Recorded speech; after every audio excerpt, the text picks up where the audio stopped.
দ্বিতীয় শ্রেণীর শিক্ষার্থী বন্ধুরা, আজ আমি তোমাদের প্রাথমিক গণিত বইয়ের ৫৯ পৃষ্ঠার যোগ করি অঙ্কগুলোর সমাধান করব। শিক্ষার্থী বন্ধুরা দেখো, যোগ করি। এখানে ৮টি যোগ অঙ্ক রয়েছে। আমরা পর্যায়ক্রমে যোগগুলোর ফলাফল বের করব। তো শিক্ষার্থী বন্ধুরা দেখো, প্রথমে রয়েছে ৪৬২ যোগ ৩। তো আমাদের নিয়ম অনুযায়ী প্রথমে আমাদের এককের ঘর, তারপর দশকের ঘর এবং তারপর শতকের ঘর যোগ করতে হবে। তো এককের ঘরে রয়েছে ২ এবং ৩, ২ এবং ৩ যোগ করলে হবে ৫। দশকের ঘরে শুধুমাত্র রয়েছে ৬, আমরা ৬ই লিখব, এবং শতকের ঘরে রয়েছে শুধুমাত্র ৪, আমরা ৪ই লিখব। তাহলে ৪৬২ যোগ ৩ সমান হবে ৪৬৫। এরপর দেখো শিক্ষার্থী বন্ধুরা, রয়েছে ৯৫৩ যোগ ৪৬। তো এককের ঘরে রয়েছে ৩ এবং ৬, ৩ এবং ৬ যোগ করলে হবে ৯। দশকের ঘরে রয়েছে ৫ এবং ৪, ৫ এবং ৪ যোগ করলে হবে ৯, এবং শতকের ঘরে রয়েছে শুধুমাত্র ৯।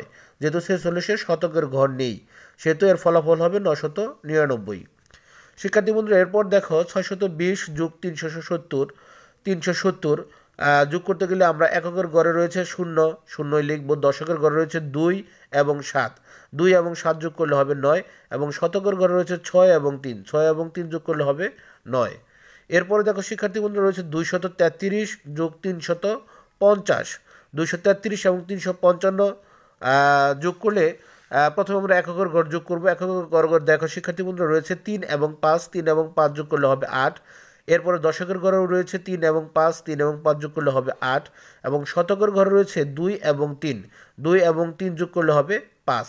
তো ৫৮৮। তো ২৩৩ এবং ৩৫৫ যোগ করলে হবে ৫৮৮। এরপরে দেখো শিক্ষার্থী বন্ধুরা, ৫ নম্বরে রয়েছে ৪৩৮ যোগ ৫২১।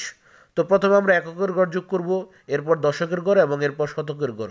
তো এককের ঘর যোগ করলে হবে ৮ এবং ১, এককের ঘর রয়েছে ৮ এবং ১, ৮ এবং ১ যোগ করলে হবে ৯। দশকের ঘর রয়েছে ৩ এবং ২, ৩ এবং ২ যোগ করলে হবে ৫, এবং শতকের ঘর রয়েছে ৪ এবং ৫, ৪ এবং ৫ যোগ করলে হবে ৯, ৯৫৯। অর্থাৎ ৪৩৮ যোগ ৫২১, ফলাফল হবে ৯৫৯। শিক্ষার্থী বন্ধুরা, এরপর দেখো ৬ নম্বরে রয়েছে ২৩২ যোগ ৩৫৪। দুটি সংখ্যা এককের ঘর যোগ করলে হবে ২ এবং ৪ যোগ করলে হবে ৬। দশকের ঘরে রয়েছে ৩ এবং ৫ যোগ করলে হবে ৮, এবং শতকের ঘরে রয়েছে ২ এবং ৩ যোগ করলে হবে ৫, ৫৮৬। তো সংখ্যা দুটি যোগ করলে ফলাফল হবে ৫৮৬। এরপর দেখো ৭ নম্বর রয়েছে ৪২৩ যোগ ২৪১।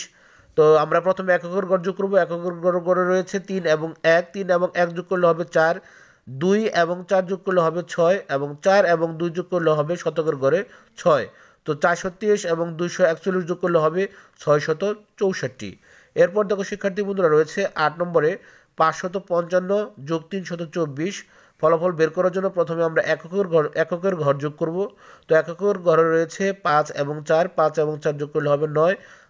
দশকের ঘরে রয়েছে ৫ এবং ২ যোগ করলে হবে ৭, এবং শতকের ঘরে রয়েছে ৫ এবং ৩ যোগ করলে হবে ৮। তো ৮৭৯। তো ৫৫৫ যোগ ৩২৪ যোগ করলে ফলাফল হবে ৮৭৯। তো শিক্ষার্থী বন্ধুরা, আশা করি অঙ্কগুলো তোমরা খুব সহজেই বুঝতে পেরেছ। তো আবার কথা হবে পরবর্তী ক্লাসে। ধন্যবাদ।